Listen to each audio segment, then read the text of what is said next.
Up and down the country, people love their clubs. Just ask the big names. Sorry, it's kind of hard to put that into words, Shane.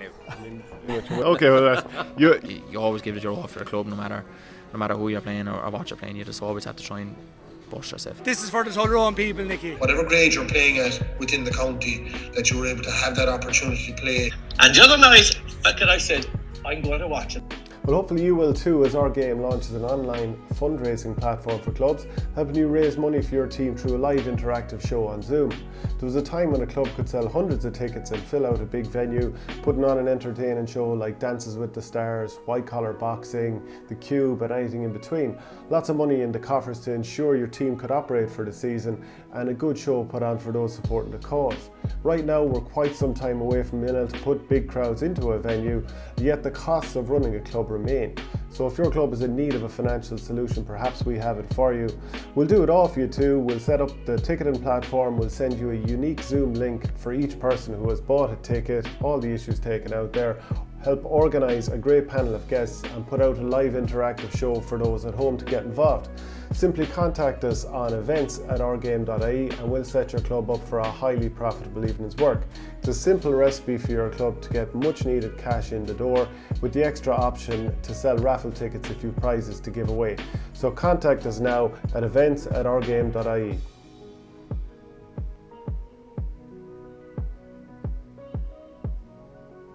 You were just chatting to Sean there, and he was saying that he thinks the 4-week lead-in for the league is plenty. And while some managers have said that it wasn't enough for lads maybe to get fit in terms of injuries and that kind of thing, how have you found it yourself? Or trying to get go as quick as you could? Yeah, I suppose pros and cons to it. I personally, before we, I suppose the GPA came out to the players and asked, what were their opinions? Would they do on 3 weeks or 4 weeks? My personal opinion was I was eager to get going sooner rather than later. I think the ratio of training to matches as it is nearly too much, and the fact that we were kind of, you're trying to keep your body tipping over during January, February, March. I think we were kind of doing enough training ourselves on our own that I was just eager to get going and playing matches. But on the contrary to that, you're going from, and we've seen it in Wexford here now as a result, you're going from training on your own, non-contact stuff, to back into full contact and training hard, twist and turning, and you do tend to pick up niggly injuries as a result. Me personally, I'm okay, but I know there are a couple of lads in the squad that have picked up injuries as a result. I suppose that's the thing, most inter-county players and athletes, they keep themselves fit anyway, while it is a little bit different, lads are always kind of tipping away usually anyway. Yeah, 100%. The game has gone to that now. Even of a normal year before pre-season, you were actually doing a pre-season, especially with Davy Fitz anyhow, because you were coming back into it and you were going to be put to the pin of your collar straight away, so you had to kind of keep your body tipping over. But look, as I said, the challenge is then that you're trying to manage it so that when you do get back into training, you're at a pace where you can actually come into training and still be okay to do that contact stuff. I mean, we were, and every kind of GA player say this now at this stage, you're in a team setup and a team environment for so long, all of your life since you were a young lad. Now you're coming in and you were training for the last couple of months on your own. You're almost like a boxer in some ways, that it's you on your own. You're trying to push yourself by yourself. You don't have anyone else digging in and getting your shoulders behind the wheel as well. So there are different bits and pieces that were different, but look, just great to get back, I suppose, overall. Definitely. Cheers, Diarmuid. How's it going, Diarmuid? Brian Barry here from Sky Sports. How are things? How are you, Brian? How's things? Good, thanks. Back when the National League was originally due to start in February, I know a few teams who exited early had gone back training in December before the lockdown started. Had Wexford gone back, or? No, we hadn't gone back. We were due to start back on the 1st of January. Okay. And I think Davy at the time, we had kind of come off the back of pretty stale performances last year in November. And I think Davy at the time just wanted to give us, 6 weeks of just away from everything and just completely recharge and refresh. And then when we came back in January, the plan was to do a couple of weeks of boxing training or something, maybe 2 weeks of boxing training, but it never materialized. And yeah, that was our kind of plan. So we hadn't touched base at all really before Christmas. You got your 6 weeks and then some. So the last few months, how's it been? Big time, yeah. It's there's only so many 4 and 5K runs you can do, and I know even from last March and April when the first lockdown came, I was running on the roads around Wexford town at the time, and I was broke up, genuinely broke up. I just couldn't do it anymore. I had to try to find a grass area to go running, and as I said, yeah, it's kind of you on your own thoughts, and you're pushing yourself the whole time.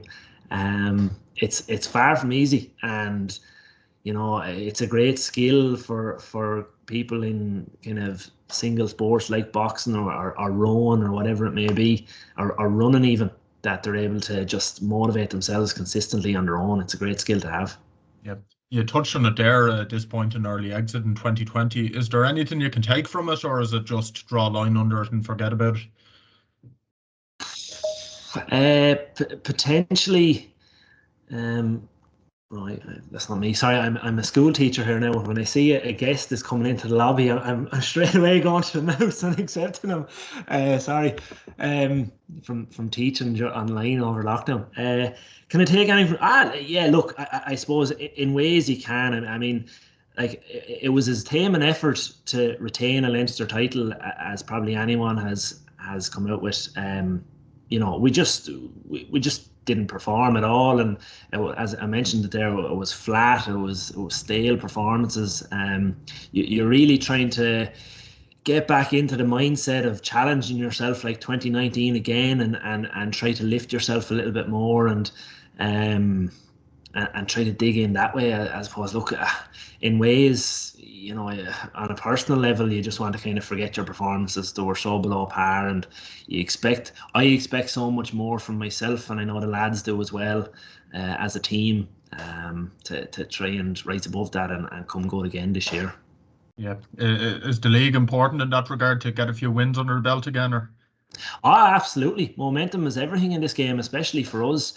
There's a few new lads in the panel, and I'm sure the fact that unless two teams that finish top of the league meet in the championship, there's no kind of knockout or final stages, so it'll be an opportunity to try get a bit of momentum, hit a bit of form, and there's such a short gap between league and championship now that you want to do that in the right manner when the championship does come around.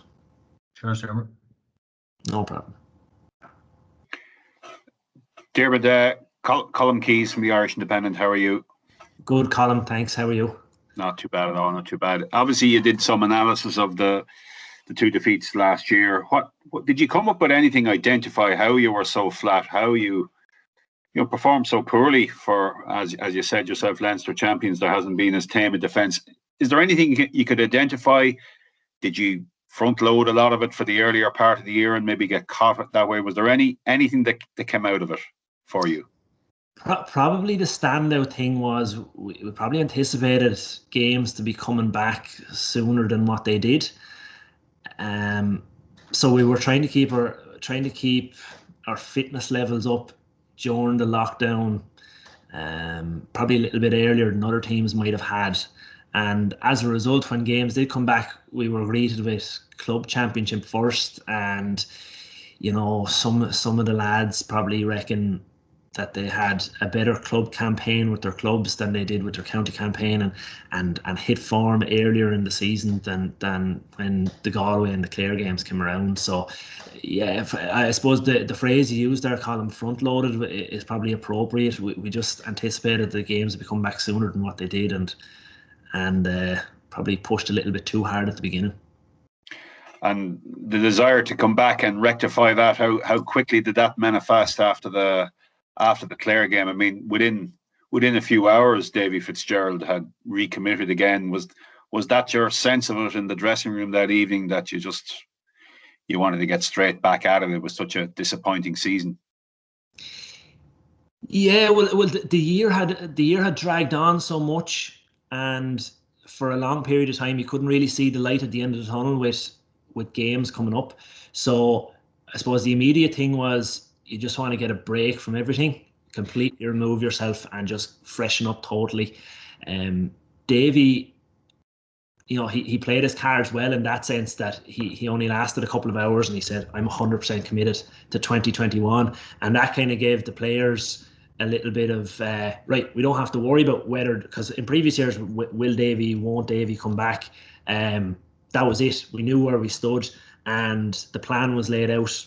You're off now till the 1st of January. Take your break, do what you have to do, and then when the 1st of January comes around, let's kick off again. Okay, thanks. Diarmuid, John Fogarty, how are you keeping? How are you, John? How's it going? Did the structure, Diarmuid, like you obviously play for a dual club, did that take away too much from you? Did you probably, put too much into that? Like obviously the structures did suit the dual clubs in a way, but again, maybe it was you were. Maybe looking back in hindsight, it might have been a difficulty for you. You've definitely been following the Wexford Club Championship then, so John. Yeah, I mean, from my point of view with St. Anne, we got to a football final in intermediate, well into October, and training with the county had started back at that stage. And I know there was 3 of us from St. Anne's. We were trying to manage training with Wexford and training with the club for a county final, and it's very challenging trying to keep both camps happy when there's 2 different people pulling in 2 different directions and pushing for things. So that might have been a factor as well, yeah. Trying to manage all of that, but look, it's no different than when that April club period before, when we're just coming off the back of the league and championship is around the corner, and then clubs are playing league games and championship games and trying to manage training as well. It's difficult to juggle, I suppose, but yeah, it might have been a factor as well, I suppose. Yeah. And just the final thing there, the same structure is going to be employed this year. Is that a good thing or a bad thing coming after what you hope would be a long inter-county championship? With county coming first, and then a county coming first, but the fact that it's going to the hurling, it's a split club season in a way in Wexford again. Like obviously hurling and football are going to be separated. Yeah, personally, I much prefer hurling first and football then, or football first and hurling then. For years we were playing 2 hurling games and 2 football games for a dual club, and there's lots of dual clubs in Wexford, and you're trying to manage both of them. I thought it was very challenging. I much prefer being a 6-week block of hurling and a 6-week block of football, definitely. Yeah. Thanks, Diarmuid. No problem. Diarmuid, Philip Lanigan, how are you doing? Very well, Philip. Very well. How's it going? Come here. Look, just from your point of view as a teacher, and as a county player, and it was a very turbulent few months from January on. So, like, what was that whole experience like? Where the schools were closed, the teachers were in the firing line at different stages. There was no youth development, the debate over education and sport. So, like, what was that whole period like? And again, do you think it will have a lasting impact on the next generation, or how do you see it from your own job? I felt so when it came out initially. The key thing that I focused on, and I'm a stickler for this, is structure in your day. It helped me as a teacher that I had. In my school we followed the timetable that the students had, so whatever times they were logging on and the whole works. And for the first couple of weeks, it worked fine. Kids were very good. They were coming on, but the more it dragged on, I think the kids initially thought it was going to be a 3-week lockdown, and then there was another 3 weeks and another 3 weeks after that. It became very challenging come the end of it to keep the kids motivated. From my point of view, it provided structure to my day, and it was still okay that I was, able to do my training in the evening or whatever it was. But it was far from straightforward, Philip, to be honest with you. While the kids did very well at the beginning, it didn't take too long where they fell by the wayside and just lost motivation and the whole thing. And will that have an impact moving forward? Yeah, I think so. I've seen a change in the kids since we've come back to school. I found they've been a lot quieter. They've taken longer to come out of themselves, and before Christmas even, I would have thought they were interacting that bit better. Since they've come back, it will come back eventually, as the more time they spend in school. But since they've come back, I think that they've been quieter, as I said, and that'll take time as a result. And I guess where, from your point of view, like where sport fits into that whole process, for the next generation, and I guess for adults as well. Yeah, well, it's after coming out in the last couple of days, even with the under-20s, like there's no concrete plan as to exactly when they're going to be playing at the moment. So I know in my own club, but there's a big focus and push on to actually try and make sure that all the kids that were there pre-lockdown come back and participate again. And that's really, really important. It's inevitable that people lose interest and they're finding entertainment in other ways, gaming online or whatever it may be, that we're trying to bring it full circle now and getting back going again. So I think you will lose numbers in underage setups. I think that's inevitable, but all you can do is keep plugging away and trying your best to keep the kids going. And just last one, Davy's toughest team, the kind of series got a huge reaction when it was on. Now, I don't know, would you see it obviously as a metaphor for Davy bringing a bunch of lads together and scaling their own peak? Is there a lesson there for Wexford? And look, did you get a chance to watch it there and enjoy it? Yeah, I watched a few episodes. There was actually a stage where I think every evening during the week, Davy Fitz was on the TV. He was on his family's on the Sunday and the toughest team on the Monday, and then there was re-shows of Clare Cork All Ireland on the Tuesday. GA goal right when he was on the sideline. So here it was a great program.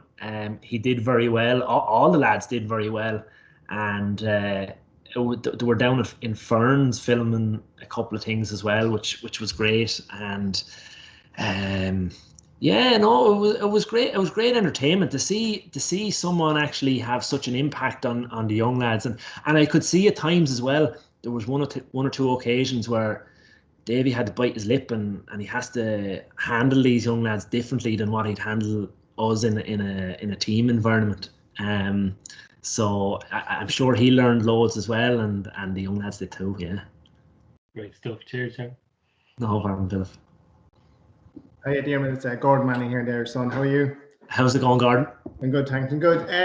Diarmuid, just going back a couple of years, I mean, you took the decision to go travelling for a bit.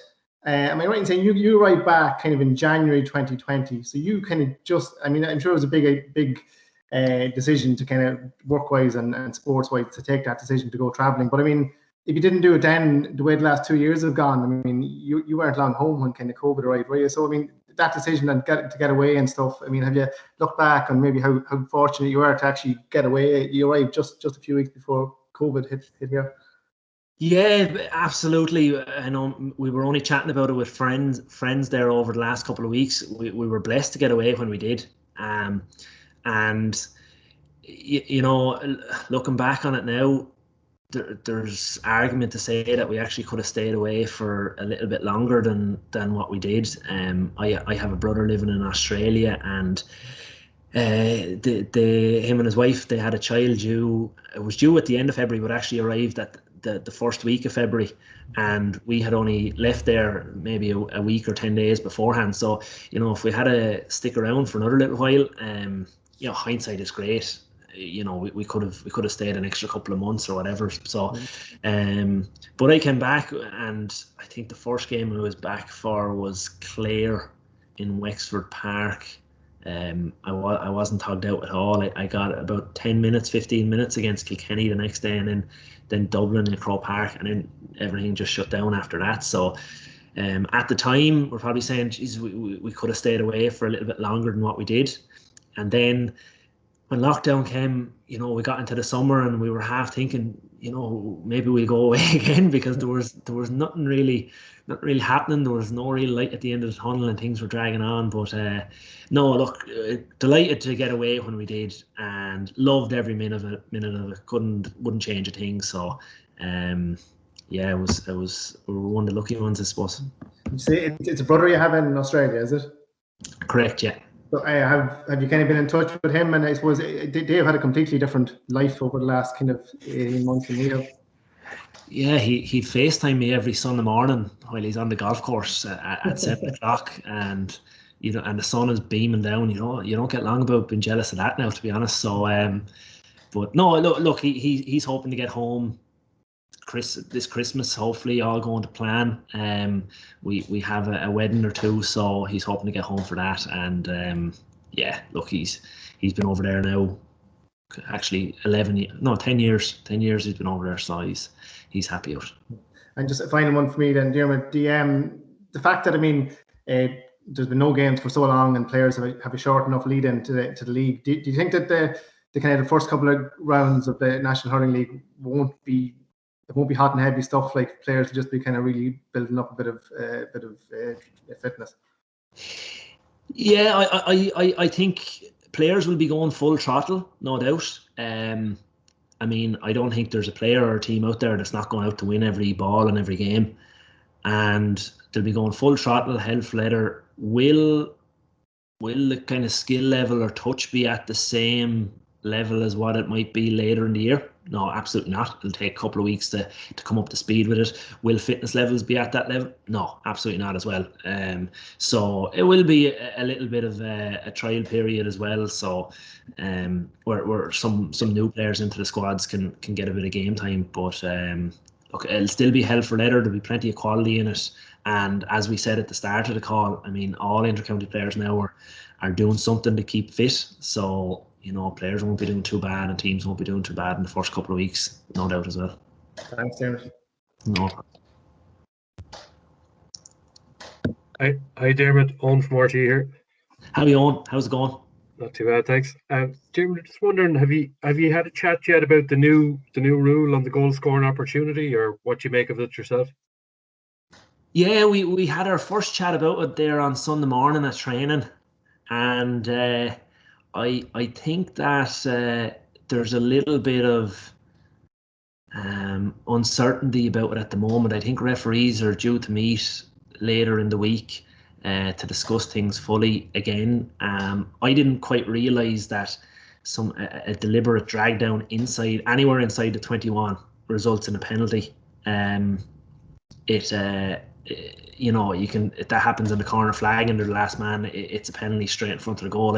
I thought it originally had to be within the large rectangle, if that makes sense, or the D area.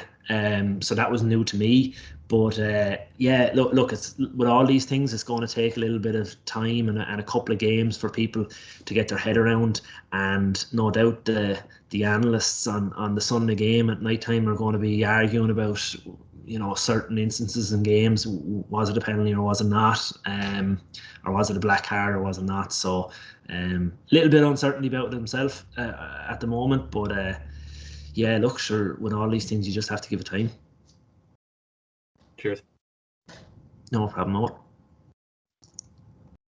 Thanks all. I'm just conscious of time again. If we could have one last question maybe, or that, and we'll try and wrap it up close enough to being on time. I know we were delayed slightly, so apologies for that, but if I had one or two more questions. This is the easy part for me, lads. I was out in the freezing cold with the photographers there for an hour and a half this morning, and I couldn't wait to get on the chat to you. So ask anything. You have a free rein. Lovely part of the world, though, Jim. Here from Pontarina. How are you? How are you, Marisa? Not too bad now. I just had one question. Obviously, this year Antrim are back in your group for Allianz League. So what's it like for you to see a proud county like Antrim back in the top flight? Antrim, funny you bring up Antrim. The photographer was from Antrim there this morning, originally from Belfast. What a proud hurling county, and the GA people up there in the north are so behind it. I'm sure you have seen when you've been chatting to them yourselves. During my career, I've hurled Antrim. My first game with Wexford Seniors was against Antrim in 2012 up in Caseland Park, and they beat us that day.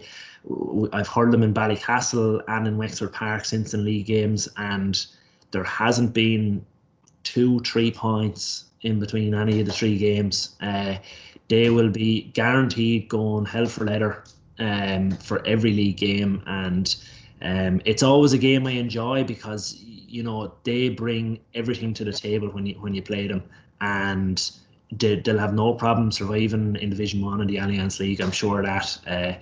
I know since they dropped down a couple of years ago, their goal was to get back up to Division 1. They've done that now, and for such a proud hurling county, they won't want to deviate from that anytime soon, let me tell you. Brought to you by fantasyhurling.ie and fantasygaelicfootball.com. Enter now and win up to €2,300 worth of prizes.